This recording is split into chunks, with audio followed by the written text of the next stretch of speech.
Do livro Renúncia, capítulo 4, A Varíola, página 154. O generoso Jacques teve um profundo abalo ao saber que os Villamil haviam desaparecido em circunstâncias tão trágicas. Sentiu-se inconsolável, revia ainda na imaginação a resignação silenciosa de Madalena por ocasião da morte de Dona Margarida e lembrava com espanto o modo pelo qual insistira para que ela o acompanhasse a Blois. Tinha a impressão de ouvir as negativas reiteradas de Dom Inácio e sua oposição irredutível ao convite afetuoso. Concluí, então, que certamente interferiram nos fatos os ascendentes da vontade divina, que lhe não eram dado conhecer ou investigar. Durante o mês, não deixou um só dia de confungir-se em dolorosas recordações. E estava, na verdade, exausto. Enfraquecido pela enfermidade cruel, a convalescença parecia prolongar-se indefinidamente, pela sua invariável tristeza. A retina dos olhos fatigados desdobrava-se à fila dos alunos mortos. Muitas crianças de Blois haviam sucumbido, nada obstante a relativa benignidade do mal nos ambientes campesinos. O bondoso educador pensava na reabertura das aulas, grandemente apreensivo. Um dia, a filha se aproximou do seu banco entre as árvores farfalhantes do parque e dirigiu-lhe a palavra comovidamente. Papai, tudo tenho feito para que seus sofrimentos sejam atenuados e suas lágrimas menos abundantes. Ah, minha filha, não te incomodes por mim, exclamou em tom de suprema resignação. As lágrimas que menos dilaceram a alma devem ser as que nos caem dos olhos, aliviando o coração. Hoje, porém, noto que o senhor está mais triste, acrescentou afetiva. A resposta do senhor Antero de Oviedo, descrevendo-me os derradeiros sofrimentos de Madalena, muito me comoveu. A pobrezinha deveria ter padecido muito antes de entregar a alma a Deus. De qualquer modo, porém, essa carta veio encerrar o capítulo das minhas preocupações, pois nutria certas dúvidas relativamente à criança. Agora fico sabendo que a primeira flor do matrimônio de Cirilo não chegou a desabrochar, e enquanto ele enxugava uma lágrima, Susana acrescentava: Meu pai, nunca experimentei tanta angústia em França como agora. Em cada canto tenho a impressão de contemplar fantasmas de amarguras a perseguirem-nos sem tréguas. Não lhe parece razoável a ideia de nos juntarmos aos nossos parentes lá na América? Aqui em Blois, desapareceram com a peste devastadora os alunos que mais o compreendiam. Carolina parece não se lembrar mais de nós. E, quanto aos laços que prendiam Cirilo a Paris, restam apenas 2 túmulos tristes no cemitério dos Inocentes. Jacques Davenport fitou a filha lacrimosa e exclamou: Tens razão.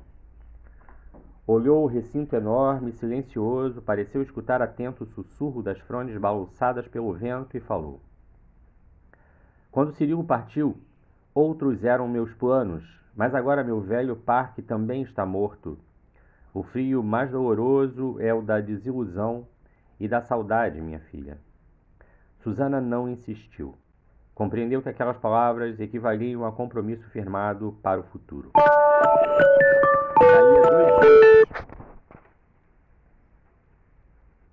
Daí a 2 meses, pai e filha realizavam uma romaria ao túmulo de Madalena.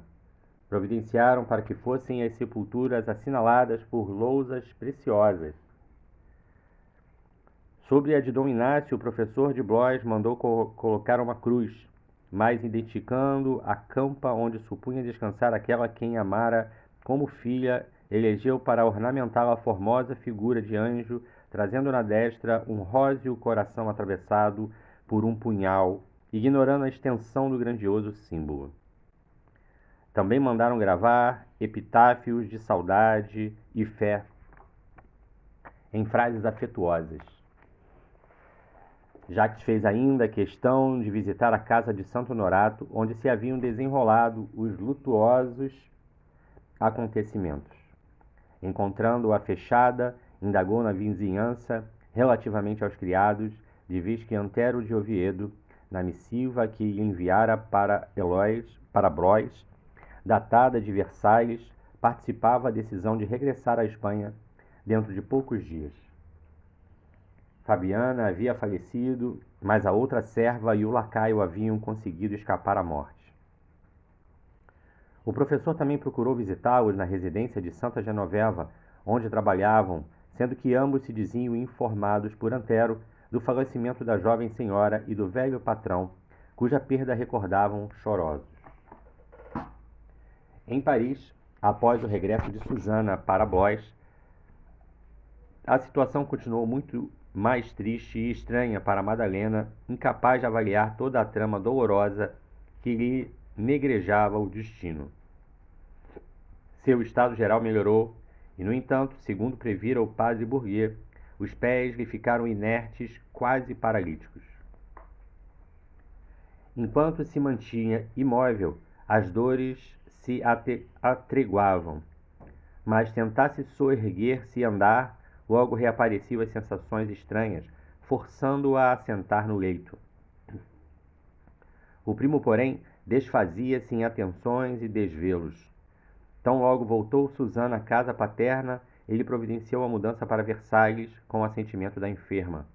Ela mesma, ansiosa por outro ambiente e crente de que isso lhe atenuaria o mal-estar orgânico.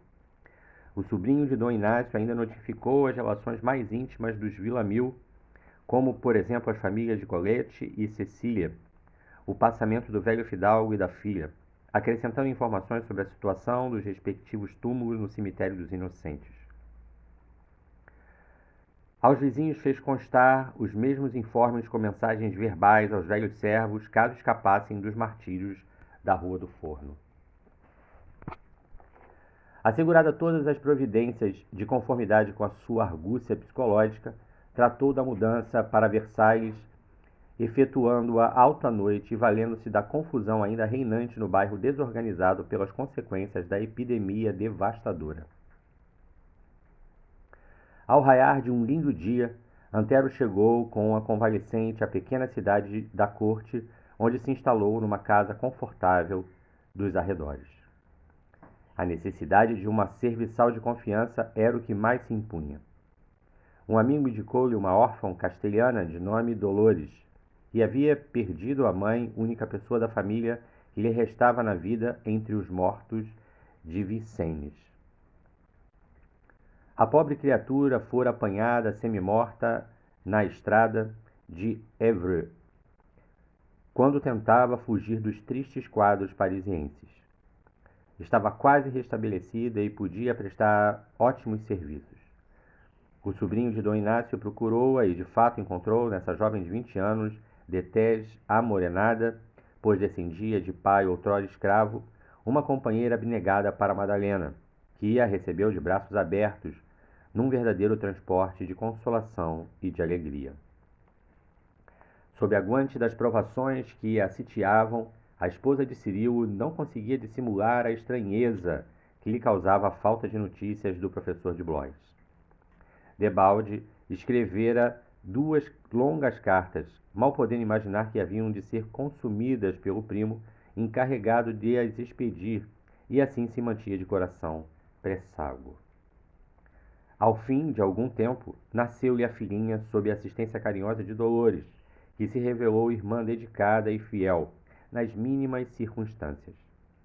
O advento encheu a casa de brando conforto e Madalena, guardando a recém-nascida nos braços, com infinito carinho, chamou-lhe Alcione pela primeira vez. Longa missiva foi escrita a Jacques e entregue ao primo, mas este, que a reduziria a cinzas instantes depois, já se encontrava sumamente preocupado com a demora da mensagem de Blois anunciando o suposto desaparecimento de Cirilo. Somente um mês depois do nascimento da menina, chegava a Versalhes longa carta de Susana participando em nome de Jacques o suposto falecimento de Cirilo Davenport. A missiva desdobrava-se em considerações dolorosas, ao mesmo tempo que procurava confortar a viúva na sua grande dor.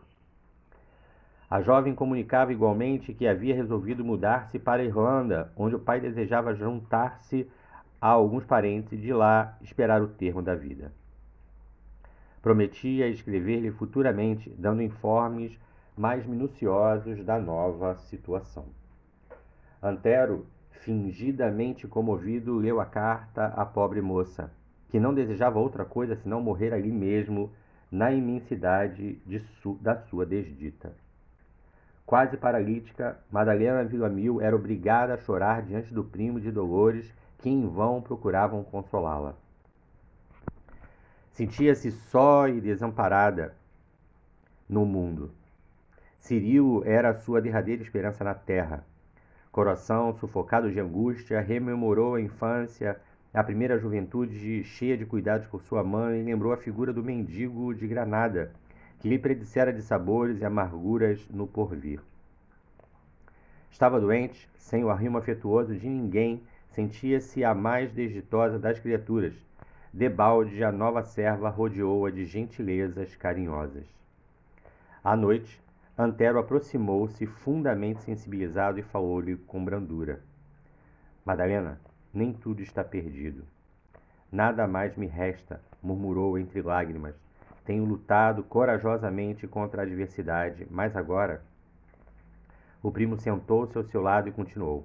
És moça, e Deus não te negará a saúde para reconquistares a felicidade que parece destruída. Poderás contar comigo em todas as circunstâncias. Também sou um homem e não me faltam energias para vencer nas lutas mais ásperas. A prima contemplou-o através do véu de pranto para verificar a diferença de expressão magnética daquelas palavras em confronto com as vivas recordações do esposo. Cirilo também lhe falava assim nas horas tristes, mas seus gestos e mesmo a entonação da voz eram profundamente diversos. Num instante compreendeu até onde Antero desejava chegar, reconhecendo que poderia estimá-lo como um irmão. Jamais, porém, poderia aceitar-lhe o velho sonho conjugal de outros tempos. Não duvido da sua amizade valiosa, esclareceu a suposta viúva com delicadeza fraternal. Mas a morte de Cirilo deixa-me aniquilada para sempre. Mas tens uma filha a exigir teus desvelos, advertiu algo enciumado, apelando para os seus sentimentos de mãe. Madalena tomou Alcione ao colo, como a buscar o derradeiro motivo do seu apego ao mundo, enquanto o rapaz continuava. Não te deixes abater por impressões transitórias. A luz volta do céu diariamente, a alegria se renova sempre. A aventura tornará depois dos dias amargosos de adaptação aos novos hábitos. Tenho pensado nas muitas dores que nos provaram na França e também estou ansioso por mudar de vida. Dize uma palavra e levar-te-ei aonde quiseres.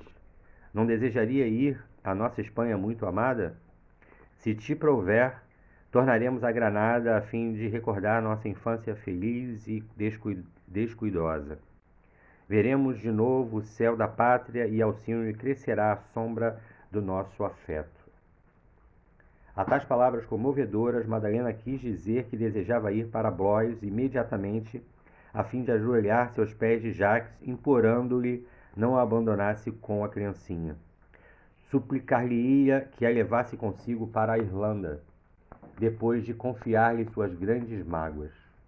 Poderia então esperar tranquilamente a morte, confiando-lhe Alcione como sua própria filha. No entanto, lembrou que o educador e Susana haviam sido muito reservados na sua mensagem dolorosa. Ambos deviam conhecer a enormidade da sua angústia, os apuros em que se via, e, nada obstante, não lhe haviam mandado sequer um convite para acompanhá-los na Irlanda. Não seria justo perturbá-los.